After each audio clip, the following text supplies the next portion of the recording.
Another reason to let the birth rate plummet to hell. Mothers face the motherhood penalty where it comes to wages and income, whereas fathers get a fatherhood bonus. They pay fathers more money than anybody. So, child-free women, they are narrowing the wage gap, and I am here for it until they decide that women should be paid equally and mothers don't get a pay cut simply for being mothers. Let the birth rate plummet to hell. But for right now, let's look at this discussion. It says U.S. women narrowed the pay gap with men by having fewer kids. Women in the U.S. typically earn 85% as much as men for every hour they spent working in 2024. However, working women are faring much better than their moms and grandmothers did 40 years ago. In the mid-1980s, women were making only 65% as much as men for every hour of paid work. And for Black women and other women of color, it was even less than that because we live in a sexist and a racist country. Women's wages have improved relative to what men earn in part because of gains in their education and work experience, and because women have moved into higher paying occupations. But progress toward pay equality has stalled. As sociologists and demographers, we wanted to know whether changes in American families might also have helped women come closer to pay equality with men. In an article published in June 2025 in Social Forces, an academic journal, we argued that this pay gap is becoming smaller in part because women are having fewer children. Moms earn less, but dads earn more. In the United States and elsewhere, ample evidence shows that parenthood affects men's and women's wages differently. Compared to remaining childless or child-free because women are opting out on purpose, motherhood leads to wage losses for women, and those losses are larger when women have more kids. By contrast, after men become fathers, their wages usually rise because having kids tends to push women's wages down and men's wages up. Parenthood widens the gender pay gap, and that's because parenting, and this makes sense, parenting tends to fall on women's shoulders unequally. Women are the ones that have to take off if a kid is sick. Women are the ones taking kids to appointments. Women are the ones taking kids to extracurriculars or falling out of the workforce when they have children. Until dads are pulling even like just 50% more of the weight that they're doing now, women need to continue to opt out. Women need to opt out because men are saying, nope, I'm still not going to change any behaviors, and it's showing up in how much women make. Decline in birth rate plays a role. Americans are having fewer kids in general. Women, including those who don't work outside the home, had an average of about 3 children by their 40s in 1980. By 2000, that average had fallen to 1.9 and has been fairly stable since. To see whether changes in how many kids working American moms have affects what they earn relative to men, we analyzed data collected from a nationally representative sample of U.S. families. We tracked trends over time in the number of children that employed American ages 30 to 55 have. We found that employees' average number of children fell significantly between 1980 and 2000, declining from around 2.4 to around 1.8. That average stabilized after 2000. Employees had an average of about 1.8 children in 2018, the most recent year in our analysis. And we're about to look at a graph. I'm going to show you the full graph. But it says number of kids employed Americans had fell sharply in the 1980s. The average number of children among Americans who are employed and 30 to 55 years old fell from about, okay, so I've already said that. So let's go ahead and look at the graph. Okay, so blue is all parents. So it's at 2.4 for all parents. Moms have 2.5 children. Dads have 2.3 children. It's kind of interesting that moms that are working have 2.5 children, and this is in 1980. All of these numbers drop dramatically to less than 2 for all parents, right? So for all parents and moms, it's at 1.8 in 2018, like it said. And for dads working, it's 1.7. I don't understand why dads are different than moms, why it's slightly different, but that's where it is right now. And that's 2018. As of 2024, the average is like 1.6 for all Americans. So maybe the numbers are a little bit different right now. So we see that the amount of children we're having has plummeted. All right. At the same time, the pay that women in this age range earn per hour relative to men rose steeply. It climbed from 58% in 1980 to 69% by 1990, and then rose more gradually to 76% by 2018. That is, as people were having fewer kids, the gender pay gap got smaller. For both trends, there was rapid change in the 80s, followed by slower change after 1990. We next estimated whether declines in the number of children men and women have can explain the narrowing of gender pay gap between 1980 and 2018. We found that even after adjusting for other factors such as years of education, prior work experience, and occupation, about 8% of the decline in the gender pay gap can be explained by the lower number of children working women and men are having. Next, we showed that the number of children American employees had declined faster in the 80s than later on. That slowdown coincided with the deceleration of women's gains in pay relative to men. Once the average number of children that U.S. employees had stabilized around 2,000, so did women's progress towards earning as much as men. The next graph is U.S. gender pay gap shrank more in the 1980s than later on. Let's look at the graph. So women in the United States earned about 55% of what men made in 1980. And I'm sure for non-white women, it was even less. It jumped up dramatically in 1990 and then slower, but we're still on the rise. So right now, what is this? A little over about 77% in 2018. Questions about the future of U.S. fertility. U.S. scholars and policymakers are debating whether and why Americans are having fewer children today than 1 or 2 decades ago, and what the government should do about it. What was the government? Is it going to make us have kids? We agree that these are important questions. Our research shows that any future changes in how many children Americans have are very likely to affect how quickly women and men reach pay equality, but it's not inevitable. The number of children Americans have affects the gender pay gap only because parenthood decreases women's wages while increasing men's wages. As long as these unequal effects of parenthood on what men and women earn persist, they will continue to act as a brake on women's progress towards equal pay.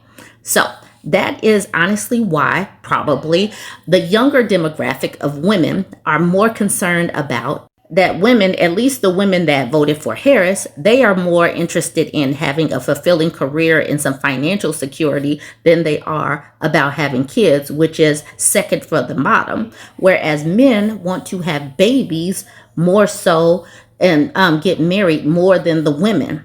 So that tells me that the gender wage gap is going to continue to shrink because it is the mothers that are taking the brunt of the wage disparity. And I am here for it if the young ladies are able to close that gap. I saw this article from Forbes Women, and it's piggybacking off of the poll from MSNBC. It's titled Gen Z's Radical Role Reversal. Women want careers, men want children. Let's look at what Forbes Women have to say. A fresh NBC commissioned study reveals the growing divergence in how Gen Z women and men view their paths forward, particularly when it comes to work, ambition, and the definition of success. While both groups value meaningful employment, their priorities around career progression, work-life balance, and financial security frequently diverge, shaping the next frontier and shaping and leading tomorrow's workforce. The NBC News Decision Desk poll compares Gen Z men who voted for Trump and Gen Z women who voted for Harris, as well as the reverse, on what they consider essential to a successful life. Men, Trump voters, prioritize having children at 35%, financial independence 33%, and being married 29%. Emotional stability is very low at 9%. Women, Harris voters, emphasize a fulfilling job and career 51%, having money to do things you want 46%, and emotional stability 39%. Marriage and children rank at just 6%. And this is the reason why Gen Z women are hesitant about these dudes, because they value emotional stability and these dudes do not. Men, Harris voters, prioritize fulfilling job and career at 54% and having money to do what they want at 42%. Marriage and children rank at 11% and 9% respectively. Women, Trump voters, prioritize financial independence at 40% and job/career at 32%, having children 26%, and marriage much lower at 20%. The women Trump voters, they know that they have to have their money together. They might talk all about having kids and, being trad wives and woo, woo, woo, but they know that they got to get their money together. In America's cultural imagination of the 70s and 80s, success for men and women was narrowly scripted. Men were expected to pursue careers, provide financial security, and maintain family stability. Women, despite gains from the women's movement, were still pressured to prioritize marriage and children, even as they pushed for greater access to the workforce and higher education. And the crazy thing is, men still live in a world where they think that women are not working. We keep seeing this in social media posts like, why don't men acknowledge that women are in the workforce and providers themselves? They don't. So they're still stuck in the 70s and 80s. Half a century later, the roles appear to have flipped. This new NBC News poll reveals that Gen Z women, especially those who supported VP Kamala Harris in the last election, placed the highest value on fulfilling careers, financial flexibility, and emotional stability. By contrast, Gen Z men, disproportionately aligned with Donald Trump, place greater importance on marriage, children, and traditional family life. It is a startling generational inversion. The Trump-Harris divide. The poll results underscore a truth I observed firsthand as a global women's and corporate speaker and best-selling author engaging with young professionals. Gen Z women are increasingly independent-minded, career-focused, and unwilling to define their success solely in terms of family. Yes, good for them. Their overwhelming support for Kamala Harris reflects this ethos. Harris herself embodies a new trajectory, an accomplished lawyer, senator, and vice president who married later in life after building her career. On the other side stands President Trump and conservative podcasters like Joe Rogan, whose masculine man message appeals to a cohort of young men, predominantly white, but also at least 15 to 20% or more of Black and Latino men, with Latino men having a huge shift towards Trump in 2024, despite immigration issues being front and center, who crave a return to a more traditional order, with men oppressing women. His political identity has become fused with the idea that manhood and success are defined by family formation, financial dominance, and control of the cultural narrative. The radical role reversal. This role reversal is radical not simply because men and women now prioritize different things, but because it reflects the collision of gender and politics. Gen Z women are not merely breaking with tradition, they are openly rejecting the June Cleaver archetype of their grandmother's 1950 era. And please keep in mind that the June Cleaver archetype is not valid for all women. And this is where race and gender needs to come into the conversation. All right. Their vision of success is expansive. It includes careers, financial autonomy, and emotional well-being, with marriage and children as optional add-ons rather than defining markers. Meanwhile, tribal politics' influence has galvanized a generation of young men toward the older ideals. Having children, getting married, and securing financial independence rank among their highest values, even as their female peers redefine success in more individualistic, career-first terms. What leaps off the page in the NBC data is how independence dominates Gen Z's definition of success, with one striking exception. For Harris-aligned men and women, autonomy and self-direction ranked first, while marriage and children fell to the bottom of their list. Even Trump-supporting women, though more traditional than their Harris-leaning peers, still place independence near the top while elevating family into their upper tier. Only Trump supporting men broke the pattern, putting family formation above autonomy. The through line is unmistakable. Across most of Gen Z, freedom to chart your own course, not marital or parental status, has become the clearest marker of success. Why this matters for business and society. For leaders and employers, these shifting priorities carry real consequences. The future workplace must adapt to a talent pool where Gen Z women, the most educated female cohort in American history, will not tolerate outdated barriers to advancement or rigid definition of success. They will demand flexibility, purpose-driven work, and inclusive cultures that honor their autonomy. And women, like of right now, are going to school more, going to college more than their male counterparts. So this is about to really shift the paradigm where it comes to work and leadership. But we have to wait for those people to get a little bit older. The oldest Gen Z person, I believe, is 28 years old. They are in their prime, like baby making years. So we're going to see the data is going to shake out. Do these people even want to have kids? Because I know, like, my generation, we started having babies and getting married a little bit later. But will their generation even want to have children the way they have ranked things, the way they see things going right now in politics?